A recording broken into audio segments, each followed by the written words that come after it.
Nincapang Paiketan Indonesia Pamekasan Bali sareng Republik Rakyat Tiongkok, Konsul Jenderal Tiongkok ring Bali Guo Haodong jagi nyokong kewentenan wisatawan Tiongkok rauh ke Bali.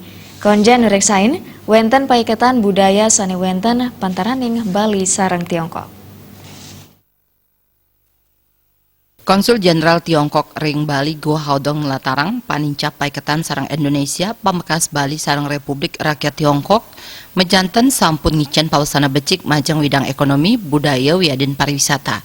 Keangkenin dari sampun rauh ring Museum Pasifika ring Nusa Dua, Guo Haodong nyantenang wenten paiketan budaya pantaraning Bali sareng Tiongkok Pamekas ring kuentenan budaya sane kaunggahang ring ngeritan seni inggian ring seni rupa wiadin kesenian sane tiosan. Anggannya ni taler nyokong indik pengrauh wisatawan Tiongkok rauh ke Bali. So this is very important.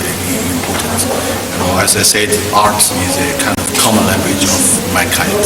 So with arts, I think it's a kind of heart-to-heart contact by enjoying the different cultures or arts from different countries.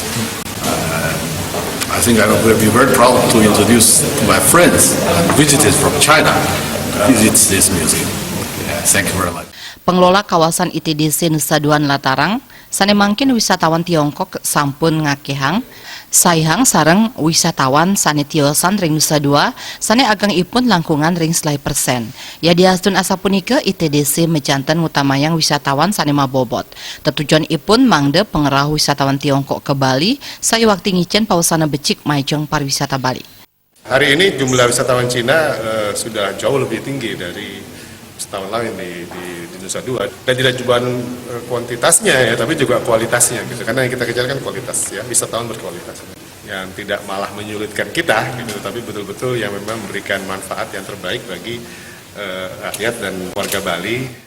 Wirawan ngaptiang antuk pengerauh Konjen Republik Rakyat Tiongkok Rengo Widangan Sadua, Presiden ngicen pausana becik majang pengerauh wisatawan saking panegara tirai bambu ke Bali. Indra Wijaya, Bali TV.